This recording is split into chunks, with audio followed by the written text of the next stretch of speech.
Hey, what's up? We're back to do another video on the skull. We were doing some structures last time, and we're going to kind of flip the skull over and look at its base. And right here we've got the occipital bone, and it's got some bumps we have to be aware of. Right here, really in the back here, the posterior portion of the skull, we got this big bump. We're not going to call it a bump. We're going to call it a protuberance. It's on the outside, not on the inside, so it's the external occipital protuberance. You've got ligaments and muscles that attach to this that keep your head upright. If we wander down a little bit, we get a big hole, which is called the foramen magnum. This is where your spinal cord is going to connect with your brain. On either side of the foramen magnum, we have two little bumps. These little bumps are called condyles. So these are the occipital condyles. This is where your skull articulates with your first vertebra. This is where you are able to make a yes nodding motion with your head. Other things we can see, not too much else for the occipital bone, so I kind of want to flip it over and move to a bone called the sphenoid bone. The sphenoid bone. So we look inside the brain case here. We got our occipital bone in the back. There's the foramen magnum. Remember, we had the petrous portions of the temporal bones right here. And if you follow each petrous portion, you run into a little ridge here, and this is part of your sphenoid bone. Right in front of this little pommel here, there's a seat. This seat is called the sella turcica. Somebody thought it looked like a Turkish saddle as opposed to an English saddle. And I don't have any idea what that actually looks like, but I'm telling you that anyway. So that's the sella turcica. Your pituitary gland sits in your sella turcica.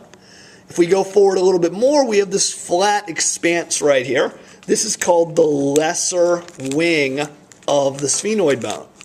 Well, if there's a lesser wing, there is probably also going to be a greater wing, which is this area right here and right here. Other things we can see, if I rotate a little bit, here's the sella turcica, here's the lesser wing. Right in here we have a hole. That hole is called the optic canal, and there's another one right there. Those two optic canals are going to the eyes. Your optic nerve is going to go through each of those optic canals, one on each side. What else do we see? We have some other foramina that unfortunately we're not going to name. If you want to learn them and you're upset that we're not doing them this semester, just let me know, okay? What else? What else? If we look at our skull from the side, remember our temporal bone here? Right in front of the temporal bone, right above the zygomatic arch. This is actually a piece of the greater wing of the sphenoid bone right here. If we rotate forward a little bit, we're going to be able to see, can we get down into the eye socket a little bit right there? We're going to be able to see the optic canal if we got to dig deep in there. I need like a pipe cleaner or something to stick through it. We can see the optic canal right down there as well. All right, what else? I'm going to rotate back up again here. If we stay in the brain case, we are going to see a piece of the ethmoid bone right here. So this whole big thing right here is the frontal bone. Remember, that's the lesser wing of the sphenoid bone. There's the frontal bone right there. And this part right here is part of the ethmoid bone. The ridge sticking up is called the crista galli. And it anchors one of the meninges, one of the membranes that helps hold your brain in place. Adjacent to it, here and here, is a region called the cribriform plate, which is really hard to spell, so it's definitely going to be on your exam. And the cribriform plate has a lot of little holes in it in reality. I mean, you can't see the little holes in it here, but in reality it does. And those holes are called olfactory foramina. And branches of your olfactory nerves are going to go through them, allowing you to have a sense of smell. So that's part of the ethmoid bone right there. If we go down and look inside the nasal cavity, we can see another part of the ethmoid bone. We can see right here, this upper bulge that we see two bulges here. The upper one is called the middle nasal concha, and it is part of your ethmoid bone. Below it is an inferior nasal concha, which is a bone unto itself. Same thing on the other side. There's a middle nasal concha, part of the ethmoid bone, and an inferior nasal concha, a bone by itself. Now there's also a pair of superior nasal conchae, but we just don't see them on this model here, but we know they exist. And if you say concha or conchi on the exam, you're going to get it wrong, okay? So don't do that.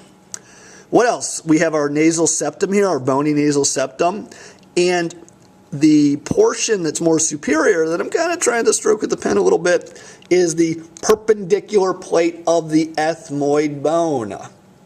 Beneath it, we've got the vomer. So those two structures, perpendicular plate of the ethmoid bone and the vomer, make up the nasal septum. And what else? We were doing the sphenoid bone earlier, so we might as well do one more part of the sphenoid bone. And the other part of the sphenoid bone that I want to do, rip off that mandible for a second there, and if we look at the, and I'm actually going to turn it a little bit, if we look at our skull from the bottom, we've got our teeth right here. If we kind of go back from these molars, we're going to see these legs of the sphenoid bone here. These legs of the sphenoid bone are called the pterygoid processes, and muscles and metal chewing are going to anchor themselves on these guys right here. And I think that's probably good for another video, so we'll see you next time. Bye-bye.